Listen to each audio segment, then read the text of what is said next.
Atlanta business attorney, Dave Walker.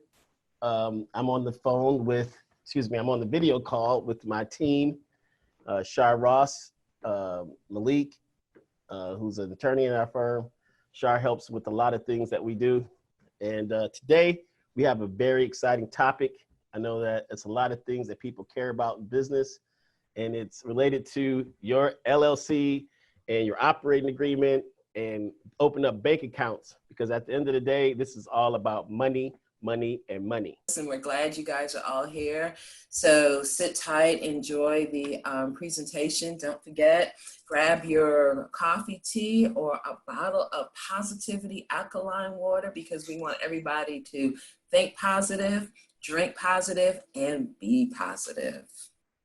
That's right. Don't forget our sponsors, Positivity Alkaline. We're going to talk about this topic of operating agreement today because a lot of people kind of don't understand what it is, and they don't understand where it fits in their business. So you have this term operating agreement that's out there that people may have heard of, and then you have this LLC that you've already formed. How does this operating agreement fit with your LLC? Does your LLC need an operating agreement? If it does need an operating agreement, what goes into this operating agreement? Where can I find one? Where do I file it? All these are sort of the basic questions that a lot of business owners have about this. So today what we're going to do is answer those questions, see where it fits in the business model as a business owner and creating your structure, and then talk about some of the important elements that go into creating your operating agreement. Also, we're going to talk about today bank accounts. Because again, you have your LLC set up, but it's time to open up a business bank account, and you have to figure out sort of what's the best way to do that. So let's get into it. Really, what is this business owner mindset we're talking about? And I think it's important to always understand where you fit in the dynamics of America. So in the business owner world that I deal with, I'm dealing with a small percentage of the population. I'm dealing with about 2 to 8% of Americans who make their money solely off of owning their business, meaning that these are people who are full-time. They wake up every day focusing in on their business, and they have a certain mindset. And you have 54% of Americans who are in a job, who want to get out of a job and to get into their business, and they're just not sure how to do it. So what we're trying to do here today is to take that 54% and try to shift them into that 2 to 8%.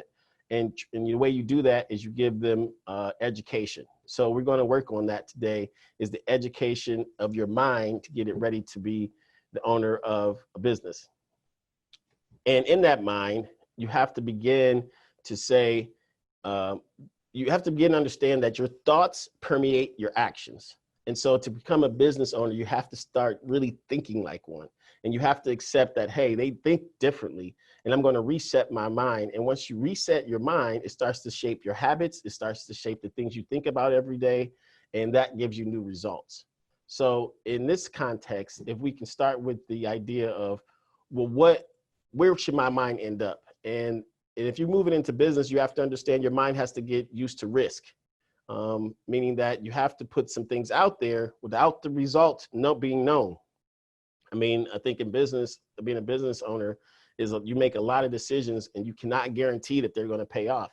You might pay for some advertising. You might hire a person. There's a lot of things you do, and it's a lot of trial and error. And that risk tolerance takes time to build up. But once you feel you've been educated on what's happening in your business, it gives you a chance to take on those risks. So what we're going to do is try to talk about how we manage those risks, how we think through those risks, and how we go through our day as a business owner, understanding those risks, understanding on the key topics of how do we generate money, how do we make our time more efficient, and how do we grow our relationships in the networks that we have. So in general, we all have 24 hours in a day. Me, you, Warren Buffett, everybody, Bill Gates, we all have the same 24 hours. So the question is, what are we doing with those 24 hours? Well, we're all going to sleep for 6 to 8 hours. Some people sleep less or more, but in general, most humans are going to sleep for 6 to 8 hours. You're going to spend 2 to 4 hours on random things, right?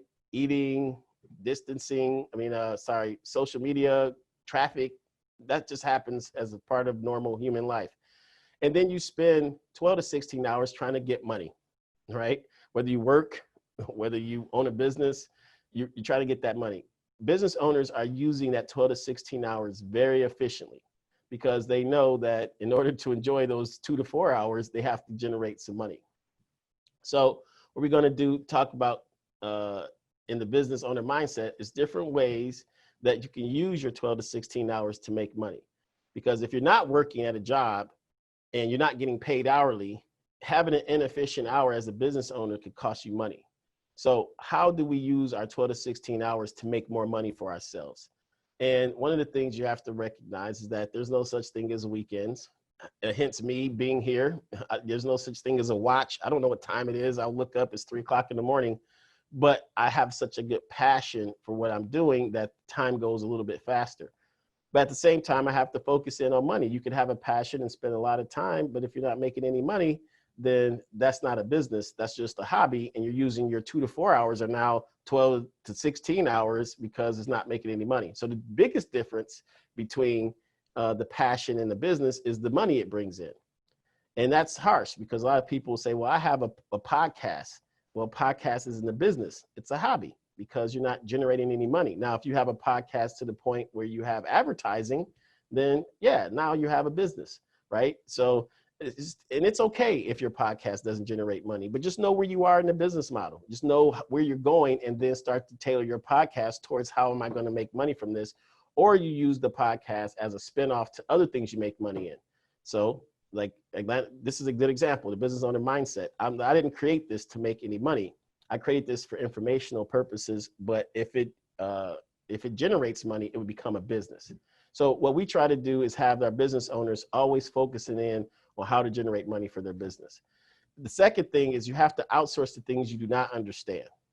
And you have to give yourself a chance to learn, but you can't be so obsessed with learning that you actually lose revenue. So all of my business owners who have been very successful have done an excellent job of going out and finding people who do things that they don't specialize in. And that allows them to get back to the things that they do. Now, I know that takes money, and one day we will have a class on raising capital in case you don't have enough capital to start your business. But for now, I think that, as you move through your business model, you can't learn everything. You can't learn how to do a website and do business cards, things you have to accept that you don't know, you don't practice that. That's not what you're in your business for, and be able to outsource it to people who actually can help. And then also to business owners like to build relationships. Right? You have to get out, meet people, join Zooms, join other meetings, networking events, join an organization, sit on a board, something in your sector, be a part of the networking frame of that. In the International Bottled Water Association, I attend those events annually. In law, I go to networking events for other lawyers and other bar associations. And in the NFL, I go to the NFL games.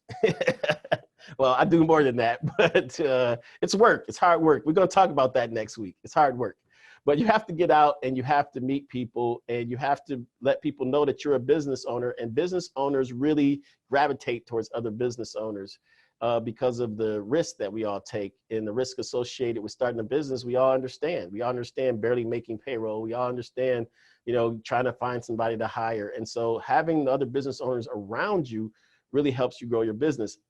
I think a lot of times some people struggle with starting their business because they ask for advice from the wrong sector.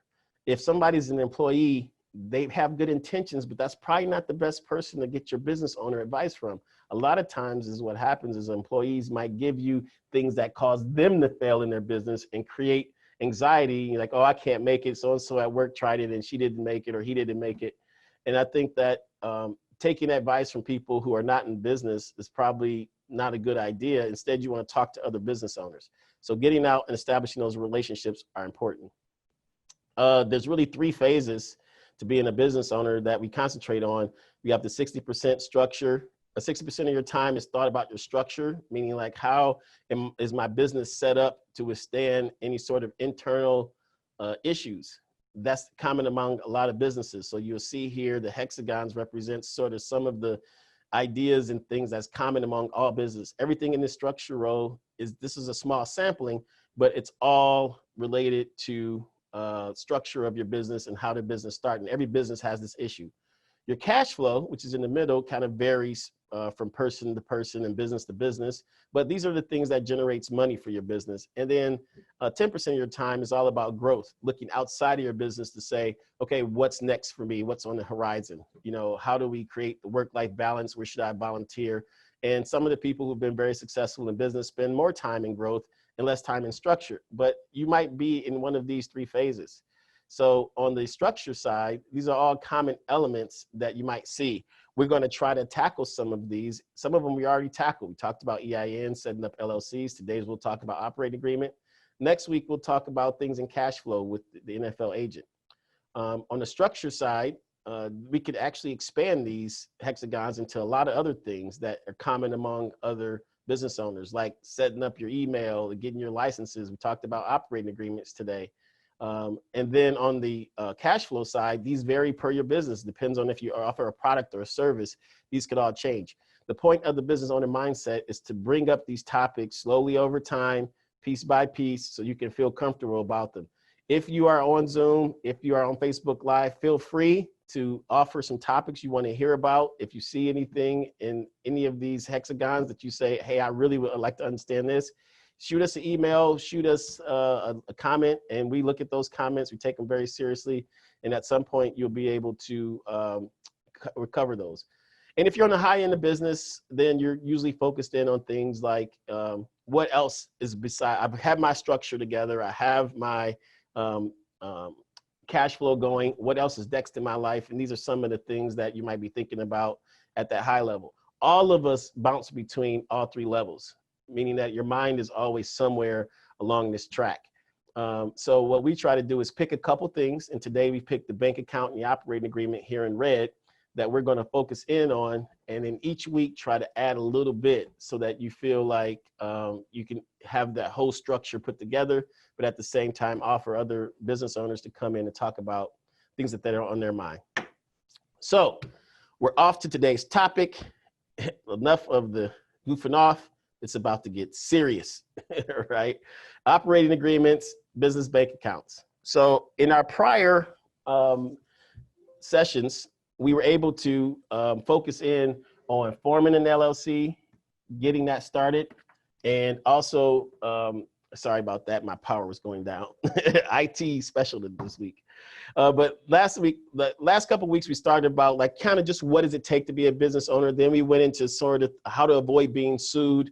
And then we went into actually forming an entity. So we got people over that hump of kind of getting that LLC and EIN going. Now you got your EIN and LLC. What's next? It's always kind of what's next. And there really is no next. Everything is next. You ask me what has to be done, and I'll tell you now. Every time you have to concentrate on everything now. In this case, we're going to concentrate on operating agreements and bank accounts. So what I'm going to do is start. I usually at this point have a, if you know the history, we pull up our typing and we have some questions and we type out some questions because I believe in real-time execution. So in this case, we're going to talk about operating agreements. We have some questions that people emailed to us before we even started. And I think that in all fairness, since those people emailed those questions, let's answer those first. The first question is, what is the difference between an operating agreement and articles of organization? And if Shar, you want to type, that'd be great if my responses, that way I don't have to type and talk. But essentially when you form your LLC, the state grants you a document called the Articles of Organization for your LLC. This is like the constitution of your LLC, and it's something public that everyone can see. The operating agreement is not, okay? It's not filed. So after you form, you might think, well, I need to file my operating agreement with the Secretary of State. You do not file this operating agreement. What an operating agreement is the instructions on how you're going to run the LLC. Now, if it is just you and you're the only person that formed the LLC, do you need an operating agreement? The answer to that is depends. It depends on who's asking. You do not need one from a legal perspective because it's a contract between you and yourself. You're essentially saying to yourself, this is how I'm going to run the company to myself. Some people still want that operating agreement, even if it's between themselves, right? Because you're saying, I want to be able to show this document to anyone who may ask. So the operating agreement is not necessarily required if you're by yourself, but you can have one. A lot of times a bank might ask for one, or you're applying for certification as a woman or as a minority. They might ask you for an operating agreement, even if it's just yourself. So you don't need one, but it's good to have one, even if it's between you and yourself. And that's called a single member operating agreement. I'm not going to get into what that needs to look like because it's an agreement between yourself. You can sue, you're not going to sue yourself. So you could probably pull up single member operating agreement or have our firm draft you one. And that's probably going to be okay. If, however, you start to add members, you do need an operating agreement that discusses how these members are going to move forward. So in an operating agreement, as you go forward, it's really what you and your business partner decide is going to make sense for how you run your business. There are a few topics that you have to discuss. Voting, right? Who's going to have voting control over the company? Profit sharing. What percentage of the profits will we share? They don't have to be the same. That's the first thing that people get confused by. They'll say, well, I want to own the business 50-50. And I would tell them, you can own the business and the profits 50-50, but your voting doesn't have to be 50-50. In fact, I don't like to have 50-50 voting because it creates deadlock. I like to say, listen, why don't you guys have 50-50 profit sharing and then 51-49 voting, because somebody needs to make a decision. Having a business that deadlocks and is not able to make a decision going forward is worse than having somebody who makes a decision, even if the other person doesn't agree. The other person may not agree, but they're going to get 50% of the profit anyway. So I try early on when people are, trying to focus in and create their structure, particularly if there's two partners, to say, okay, look, let's not do 50-50 voting. You still do 50-50 profit sharing. However, what if you have more than two partners? This happens a lot, 3, 4, 5. Well, there's levels to your company and the operation side of the business. The highest level is obviously the members who own it, but then there's a level of managers. These are people who are actually going to do things day to day in the business that might separate them from the other members. So suppose you have 5 members in the LLC, 3 of them are putting in money, 2 of them are working. The 2 people who are working are what's called managers in the company. So they can come into the business. Now, whether the managers should get paid or not, in your operating agreement. Some members might say, hey, if you're going to work, that's part of why I gave you your 20%. So I'm not paying you. Those are the kind of things you have to talk about, because the managers might say, well, yeah, I got 20%, but the LLC also has to pay me. The other members maybe even never thought about that. So they started operating, and then the managers start taking money out. They're like, why'd you take money out? It's like, well, I had to live. And they're like, no, I thought you were going to I thought that you're going to, work for free. So operating agreement kind of fixes all of that, right? So David, I yes. apologize. I need to slow you down because I didn't know what to type right there. So look at the screen for me. So you said when there are more than 2 people, I think the operating agreement when it's a sole proprietor is very straightforward. You operate, you do everything that you think needs to be done for the business. And then when it's just 2 people, then yes, you should really not have a 50-50 voting privileges, because then you get deadlocked. However, you should have 50-50 profit sharing. But say that for me again about more than 2 people. So if you have more than 2 people, you still have the same issue, right? You have voting and profit sharing, but it's assuming that those are even out, because everyone's going to be pro rata. So let's just use the example of 5 people. So let's just give, when you go down to we say more than 2 people, go down there and start typing here. And just say you had 5 people, and it says you all agreed that you're going to get 20%. You still have to figure out who's going to actually run the business versus who's just investing in the business. So your operating agreement will tell you that, like, okay, if all 5 of us are going to make decisions in the business and, actually independently be able to sign contracts, etc., then all 5 of you are actually managers. So members are the people who own the company. managers are the people who run the company. So a lot of times when you have a lot of people, I try to have a smaller group of managers. You don't want 5 members and 5 managers. That just makes it like everybody has the chance to go out in any old direction and sign contracts. So typically you elect 1 or 2 people to manage the company. The operating agreement talks about what those people can do, whether those managers can open up a bank account, whether they can assign contracts, and what can they do before it needs to take to a vote of all 5 managers, all 5 members. So the members might say, listen, managers, I don't mind you going out, talking to customers, signing contracts, but if you're going to open up another bank account, let's bring it to the members. If you're going to, borrow money more than $50,000 or whatever, let's bring it to the members. The operating agreement discusses that so that there's no ambiguity. And I bring up in my operating agreement sort of how that might work. And then the members can sit down and talk among themselves. What should the managers be able to do and on their own? And what can they do to talk to us? Now, there's another level to the LLC because it's like a piece of clay. What you can add is suppose people say, well, I'm just really used to dealing with officers like CEOs and presidents. I really don't understand this manager thing. So the operating agreement can actually set up so that your managers or your members can set up officer positions. So LLC could have a CEO, a president, a vice president, a secretary, a treasurer. So you can set that all up in your operating agreement. It's not naturally there, but you can add it in there. So you can say, okay, I'm going to have 5 people. One person's going to be the president or the CEO. One's going to be the vice president. And here's what their roles and responsibilities are in the operating agreement. So that allows you to create the same structure that you might see in a corporation within an operating agreement. Also, too, let's talk about the investor side. So suppose you have investors that are putting money into the business and they have an expected return that's other than the percentage that they own in the business. Suppose they say, well, I want to get my money back first and then I'll share it with everyone else. That goes into the operating agreement. Suppose that they want to have the right to participate if you go out and buy more money, or raise more money, that goes into the operating agreement. Suppose you want to buy them out. Oh, I have this investor, they put in 10,000 and I want to be able to buy them out for 15,000 over the next year in the operating agreement.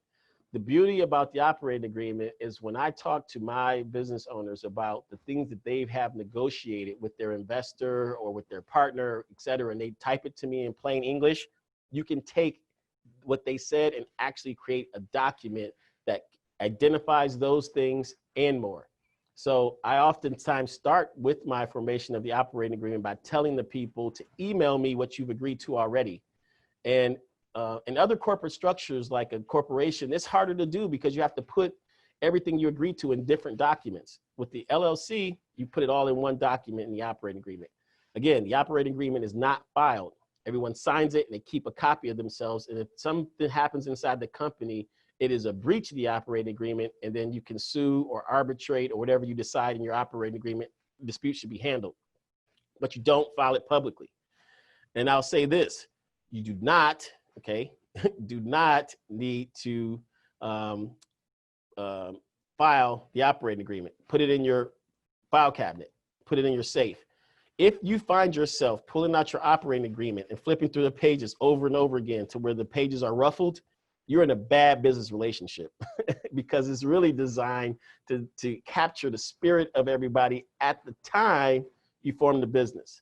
And you can go back and revise it too. So suppose you 5 get together, agreed it one way, and then after a year, you're like, that didn't really work out the way we wanted to. And we want to put provisions for, life insurance, or we want to put in provisions for, limiting the partners. You can always amend your operating agreement later. So there needs to be a concentrated effort to think about subjects that maybe make you uncomfortable. For example, minimum hours worked. Suppose you expect the managers to work 20 hours a week. You got to put that in the operating agreement so that, if they start working less than that, what are the options of the other members to find another manager or to bring someone else in?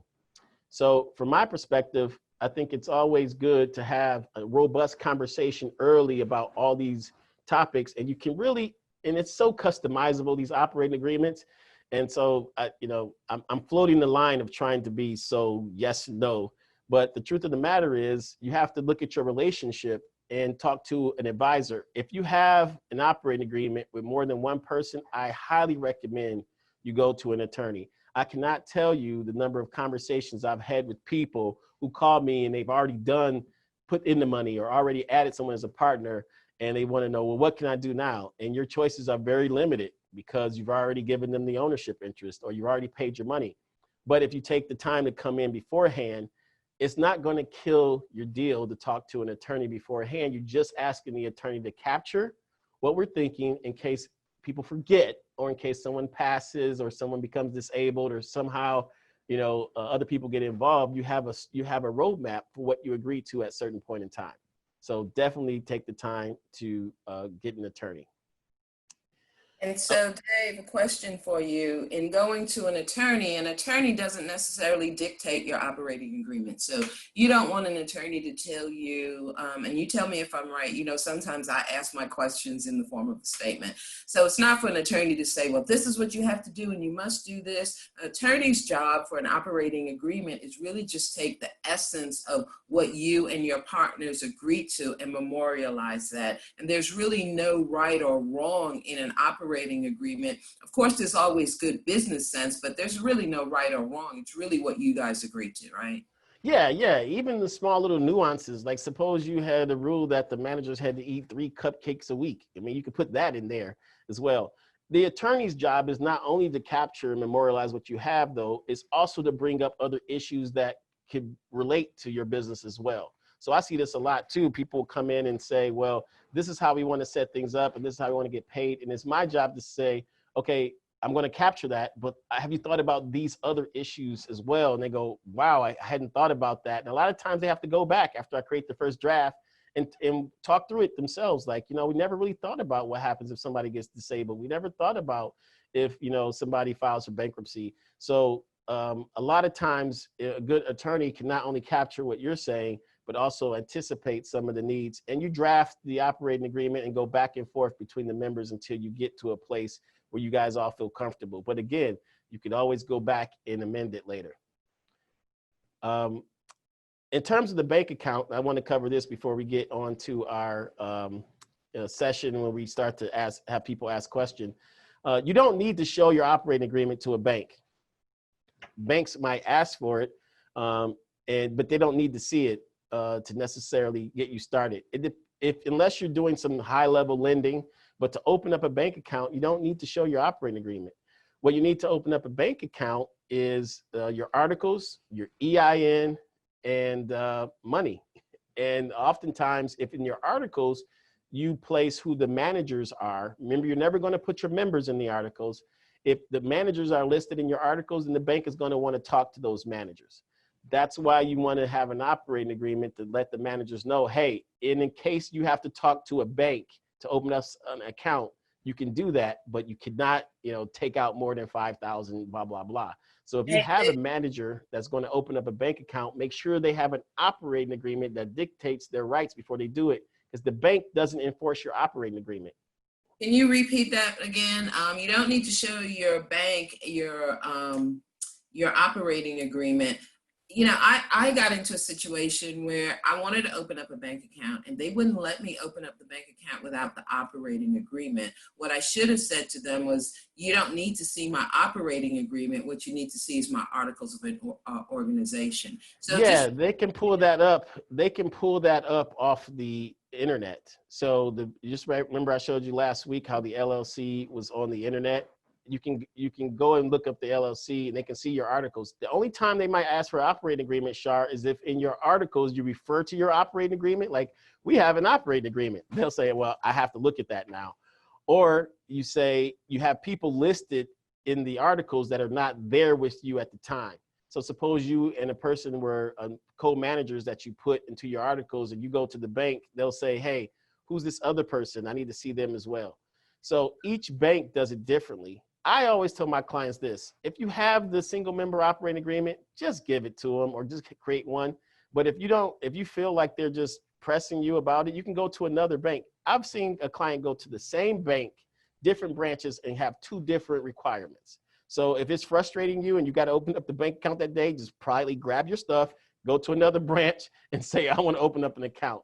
But yeah, if they're asking you to create an operating agreement, and if it's just you owning the company and they want to see the operating agreement, Now, banks have their regulations and things change, and each branch does things differently. But in general, you don't need one. It depends on, you know, if you just want to just get over, just have them, just create one and get it to them, and we can help you create one. Hey, Dave, just I need you to scroll your screen down because you're sharing your screen and I'm on page 2. Okay, how's that? Yeah. Wilson, do you need these things? Huh? I'm sorry, Derek, can you say that again? We didn't hear you.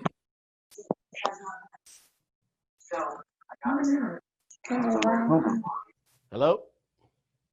Yeah, I think he might have unmuted himself accidentally. So Derek, if you have a question for us, if you wouldn't mind just go ahead and typing that out in the chat room. And if you do need to say something, feel free to unmute yourself again.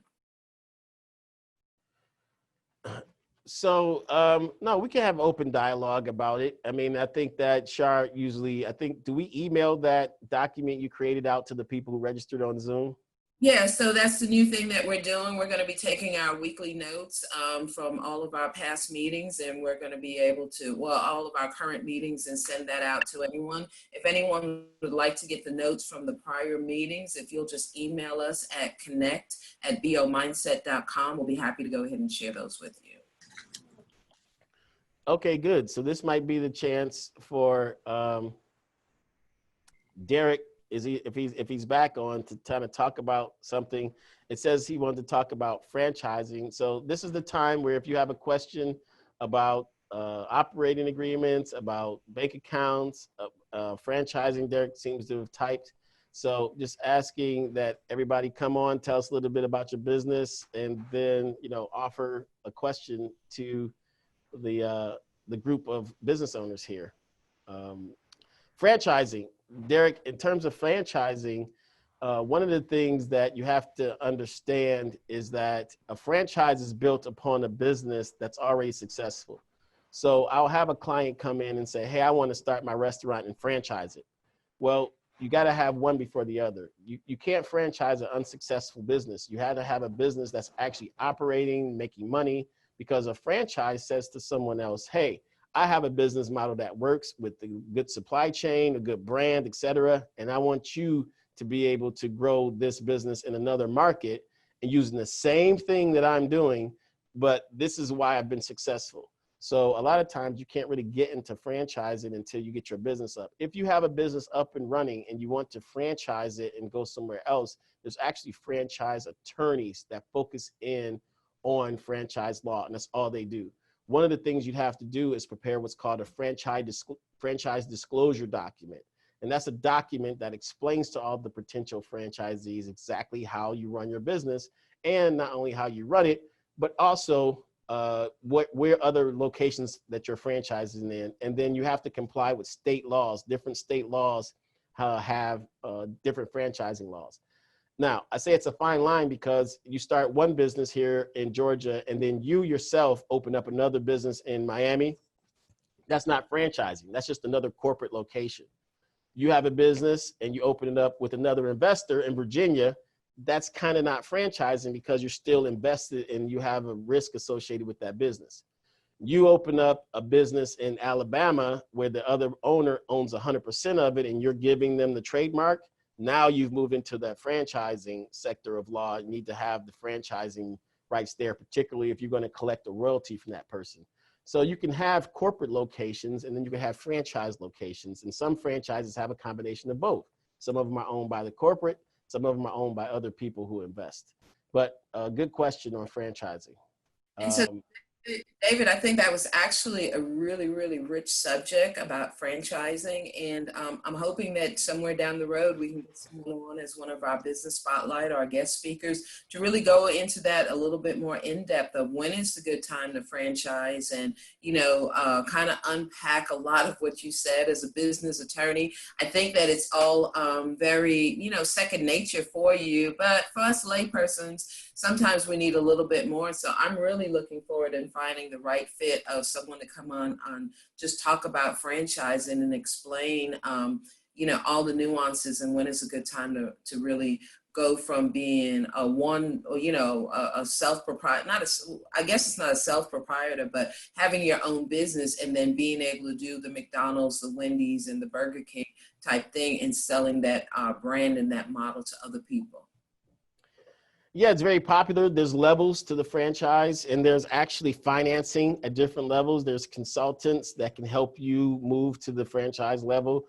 Just like everything in life, there's people who specialize in certain events, and then because of those certain events, certain services, then they can help you move to that level. You don't have to be an expert in franchising. You just need to say, hey, I have an attorney or I have a person who knows about franchising, and start to ask the right questions. And if you talk to a person who is a franchisee, or you talk to someone who is a franchisor, that's where your networking come in. Hey, how'd you start this? Who helped you start it? Where are some of the ways? All right, we have a question from Dean.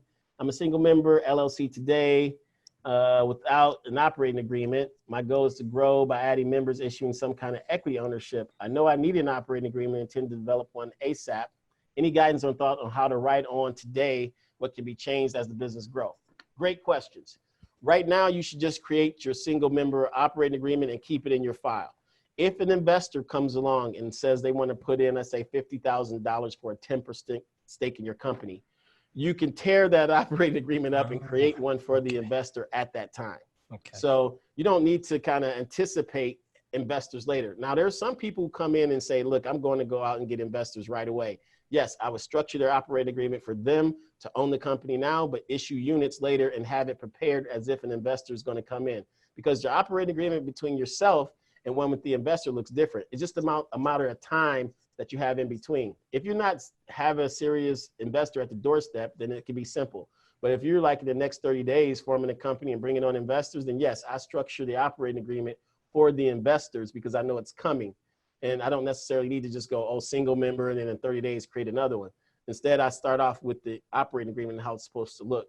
And when you bring in an investor, it does look different. You have to issue percentages in your company or ownership equity in your company. And that, what does that investor get? You know, what's their rights as a minority owner in terms of access to records, in terms of voting, things of that nature. So that's when it gets more complicated, but you don't need to anticipate that by coming out. If say I'm going to raise money in December, you don't need to create that sort of high level structure now.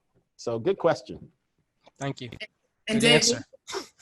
go to the next slide for us. And Dean, you know, why don't you go ahead and just tell us your name and let us everybody know who you are and what your business idea is. Okay, my name's Dean Yarbrough. I'm here in Atlanta, Georgia, and I have started what is called a fee-only financial planning firm. So what I do is I help people achieve their goals by creating and developing written financial plans.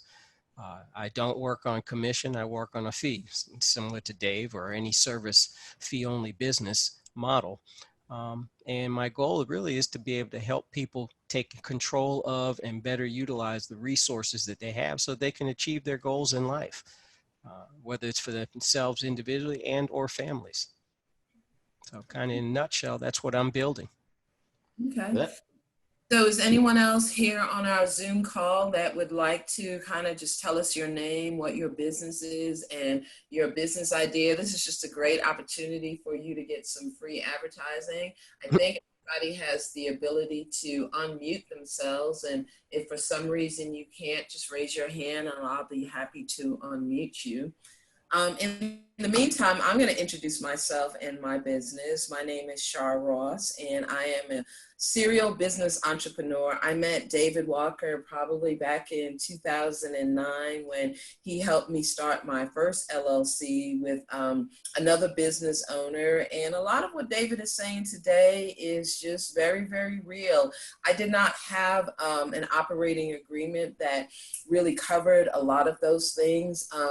So we wound up being in that 50-50 decision-making process, and our business clearly stalled.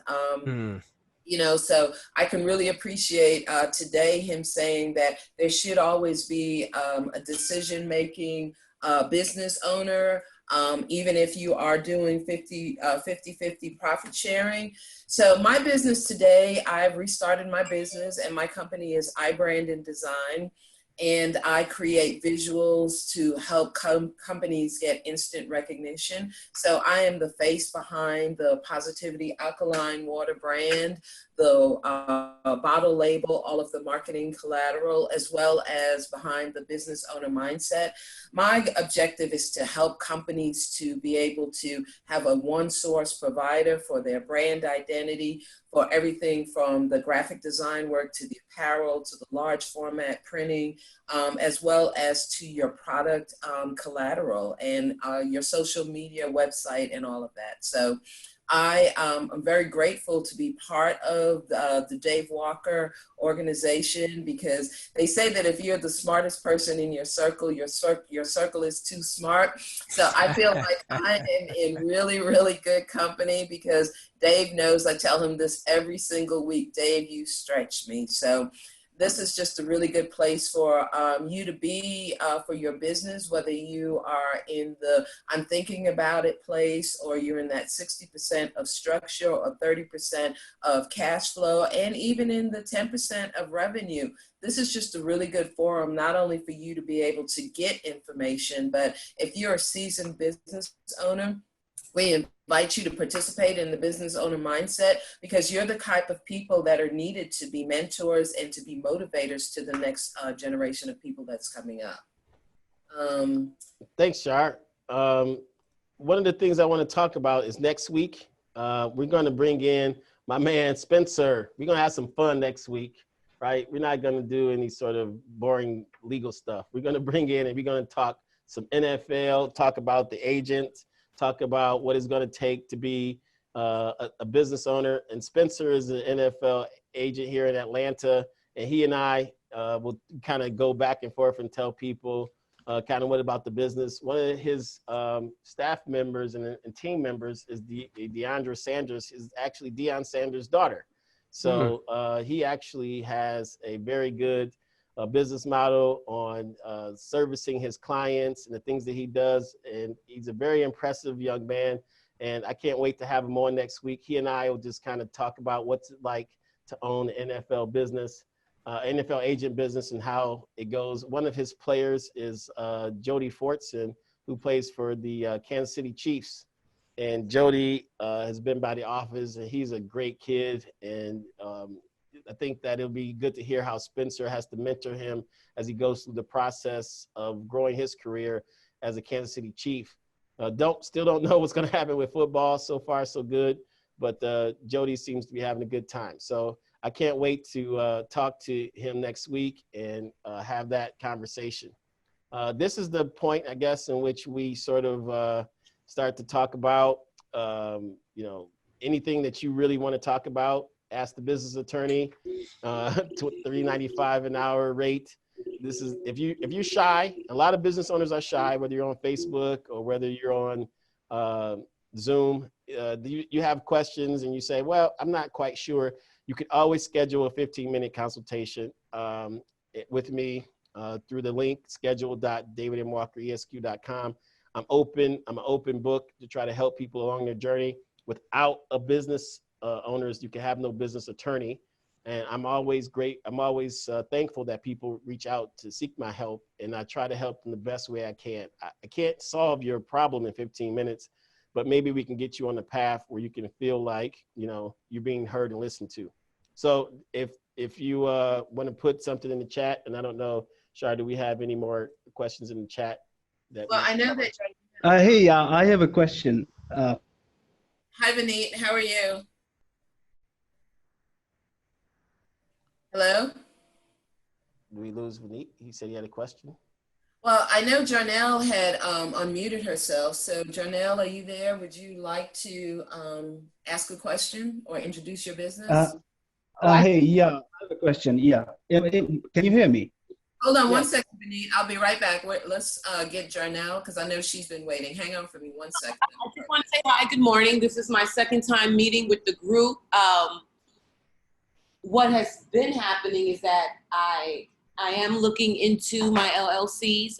The last meeting that we had, it was with David. He had informed me not to separate them, but just to have the one and then build them underneath that one. Yeah, I So remember that. as of today, 36 to 100 is up, and I'm adding. Yay! Thank you. And I'm looking into adding my other businesses underneath that. So I just want to say thanks, guys, and I will be in touch with the both of you. Well, excellent. Well, please post your information in the chat room just so we have it here. And Dave and I, as well as Malik, if you go ahead and turn your video on and unmute yourself. So Malik is part of the David Walker legal team, so we can all get to know you better and just be able to have some contact information for you. If you have any questions, feel free to reach out to us. All right, Vineet, I'm trying to unmute you, and I don't know if you want to start. Yeah, hi. Can you hear me? Yes, thank you for joining us today. Yeah, I'm joining in from California. I'm Vinit, and I'm trying to get an accounting form off the ground in the. Your computer, you muted yourself again. I'm going to ask you to unmute again.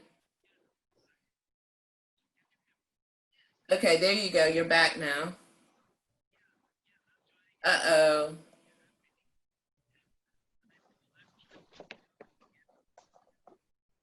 All right, it looks like we might have lost Vineet, so hopefully they can jump back on and we can get his question. Yvette or Cheryl, Derek, would you guys like to be able to introduce yourself?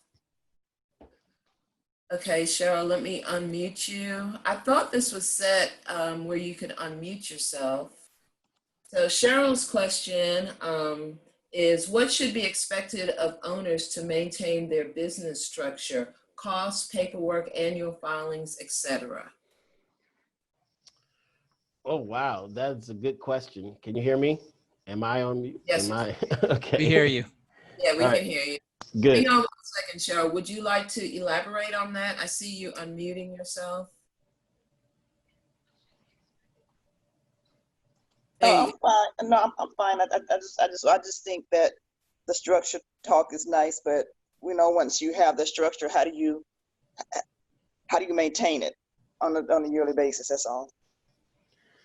Yeah. So in terms of your LLC, you pay annually, and you go in the Secretary of State will let you know, because that's how they make their money, or when your annual payment is due.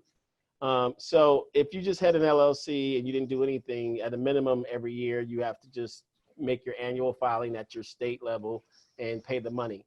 In terms of the other things, like hiring an attorney and opening up bank accounts and all that other stuff, it depends on your business and your business model. What you have to ask yourself a lot of times is when people say, well, I don't have enough money to start my business, is you have to be disciplined enough to write down what you would do with the money should you have the money tomorrow. So for example, when I ask people like, hey, I want to raise money for my business, I ask them, how much money do you need? The number one answer is a 2-syllable start. It's like about 50,000 or 20,000. Well, you have to be more accurate and precision than that. You have to say to yourself, okay, I have $20,000 in my bank account tomorrow. Where would I spend it tomorrow? And if it's just going to sit in your business account while you go find a, location, while you go find a person that does this, then it's not very beneficial to kind of run your business. So the hardest part about being a business owner is you actually have to do actions for money you don't have yet. People say, well, I haven't looked into a place because I don't have the money for a place. Looking into a place is free. Finding the money is hard. But when you talk to people who need the money and they go, you say, yeah, I'm looking for a place, that's different than I found a place. It's on 4th Street. It's great. It's 2 stories. It does this. Then the people feel better about it. So in terms of trying to anticipate the cost of running your business, I think that you can, one, talk to an accountant, right, to say, hey, what are some of the costs that I'm not thinking of, so I can make sure I budget properly. But 2, start to do as much research as you can and get a cost analysis, find out how much the attorney costs, find out how much the rental costs. And then having a number that you need is a good start to trying to find a raise money, or deciding if you're going to take it out of your 401k, or deciding if you're going to do an accountant is really thinking through, if I had the money in my account tomorrow. Because a lot of people, I said, okay, I'm going to talk to Warren Buffett tonight and we're going to wire $50 $1,000 to your account tomorrow, what would you do? And a lot of them just going to keep pressing refresh to make sure the money's in their account. But after you do that, what else? Like, are you going to take 2 weeks to spend it? Because if you are, Mr. Buffett's going to take his money back and wait. And so projecting your business cost is really one of the hardest things to do as a business owner, because it requires you to look into things that you don't have money for, but you need to be aware of the cost, so that in case someone did come along and say, hey, I want to help you out, you know, I heard you started your business, I want to give you some money, you don't just take their money and have it sit in your account and then start doing the research. So, but in terms of the structure, just, you know, as long as you pay your annual fee on the LLC and pay and do your annual filing, then that's easy to maintain so it doesn't fall apart. But good question. So do we have any more questions? We still have quite a few more minutes. And again, you know, David is here. His objective is to reset the mindset of a business owner, as well as to be able to give back to the community. So $3.95 an hour, guys. If you have any questions, any things that you would like to ask him, you can feel free to do so. In the meantime, Malik, why don't you just go ahead and share a little bit about Yes. why don't you share a little bit about working with David Walker and what that's been like being part of the Good News Business Attorney? Okay. Working with Dave, it's been interesting. It's been a learning experience. I've been learning and growing and learning a lot about entrepreneurship, business, and the structure phase of things, as well as cash flow and even growth. So I've been learning all about the 3 execution phases of business. So that's primarily what I've been learning. It's been a great experience. Yeah, What- and what I'll would add to that with Go ahead, Malik David. is that Malik is actually in a good position because his mind is still open and fresh as a young attorney. But the thing that takes a long time to build up in our profession is experience on how to deal with business owners. Malik has seen people come in frantic. He's seen them come in with deals they want to do fast. And sometimes before you can even get to the structure, it's all about calming that person down, right? They come in with a high level of anxiety. They want to, hey, I have an LLC. I haven't had a bank account. And what should I do? And I'm first like, well, wait, what's your name? How's your day? How are things going? Because in our business, it's really about getting people to find that inner self so they can calmly express what they want to do. And that takes time. But Malik has done a good job of kind of participating in those conversations. And as he grows as an attorney, his experience working with business owners and how they think it will grow. He has the structure part. He has all of those things that, you know, on paper, but how to interact with them and how to make sure that, you know, they trust you and want to spend $3.95 an hour on you. And Malik's rate, by the way, is $1.95. So we try to dump as much stuff in his lap to save the client's money. So be nice to Malik. He might be handling your case. And if he doesn't like you, he's going to send it to me. He's going to cost you a lot more money. So, but it's been great having them along, and we're growing our practice, and we have a lot of good opportunities coming up. Our clients are doing some fantastic things. I can't tell you how many fantastic conversations I've been having over the last month with people being innovative, coming up with different ways of working through this pandemic and operating their business. This has been such great conversations about everyone's finding this inner self, want to go after their journey and their dream. And it's been fun to be a part of it. Malik, I don't know what that was. You were just drinking, so I'm just gonna pretend like I didn't see that. Well, you brought it up, so no one can pretend now. Yeah, thanks a lot, Shar. Hey, we're a family here. That's what families do. That's okay. He won't be getting his sponsorship. It's my great value positivity water brand.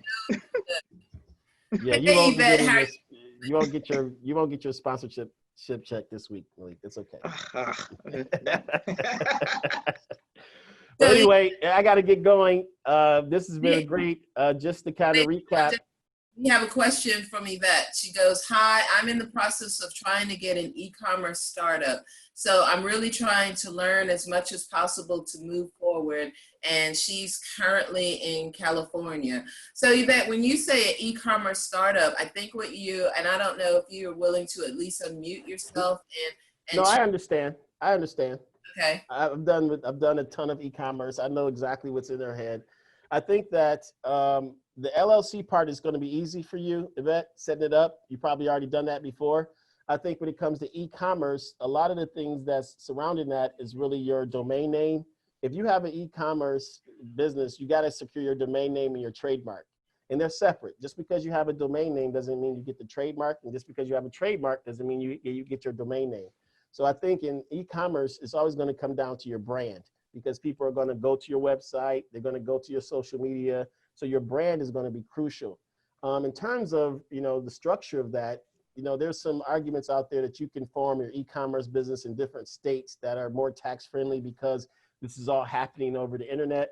But if you have inventory, or if at the end of the day you have to have a physical location, I would just stick with the state in which you have that physical location. Now, if you're doing drop shipping and nothing's really coming to you, is going directly to the customer, then you can have more flexibility in what sort of states you can go in. Don't overthink that though, because you could always change states later. I tell people, keep it as simple as you can early. And then if you find yourself making a lot of money and you want to revisit your structure or save taxes, let's do that. We can merge you into an entity in another state later. But in terms of e-commerce, on the legal side, terms and conditions, private policy statements, things like that, yeah, no problem. You could probably find other big companies and use those as a starting draft at a minimum. At a maximum, you have an attorney draft it. But in the e-commerce setup space, I think it's just about finding the right vendors and then having a good process with your customers. So a lot of times e-commerce people spend a lot of money in IT development. So you got to have a developer that's able to adjust your website and adjust to your strategy and your inflow of how things work. And so I would say that having that developer sign agreements like Workmate for Hire so that you are collecting the intellectual property that they're creating for your business is important as well. So branding is going to be very important in e-commerce. Technology and your IT is going to be very important. And a little bit of it is how you pay your sales tax and deals with sales taxes, because that's moving all the time too in terms of collecting money from different residences. You might have to pay sales tax in those states. And if you do, you then got to file for a sales tax application in those states that might ask you for things like your LLC and EIN and things of that nature. So that's a good problem though. As you grow your business, you're going to have more legal issues, but it's very exciting. I wish that you could tell us if you have the e-commerce business up and running so we could promote it. What's the name of the e-commerce business, Yvette?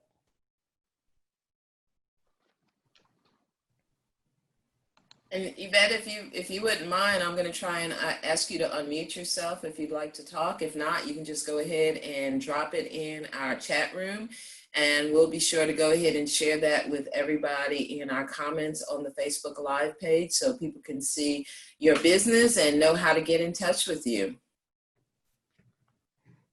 Yeah, you should tell us what it is. If it hasn't been set up yet and you haven't set it up, that's fine too. You want to keep it secret? That's fine too. You can just chat, or excuse me, you can just set up a meeting and we can talk about it over the phone. Okay, so just a good time to kind of recap some of the things that we've done already. We talked about the operating agreements. If you go back, there's Facebook Lives on how to get your LLC and EIN started, how to avoid being sued, and then also just sort of general ideas of what it takes to be a business owner. With that being said, Shar, it's time to eat. You know how I get when it's time to eat. So we'll be on that slide. So everyone listen, just help us promote the business owner mindset. You can stay in contact with us on our Facebook page, and everything is has a consistent tag of @BO Mindset. And we also have a LinkedIn group. We have our Eventbrite page. So next week, we hope you'll come back for our first business spotlight with Spencer Charles, and we're going to talk about what it looks like to be an NFL agent during a global pandemic. So thank you guys again for joining us this week, and we look forward to seeing you next time. Have a great week. Everybody remember, think positive, drink positivity alkaline water, and stay positive. Y'all have a great week, and we'll see y'all next week. Bye-bye. Bye-bye. It's good seeing everyone. Love doing this.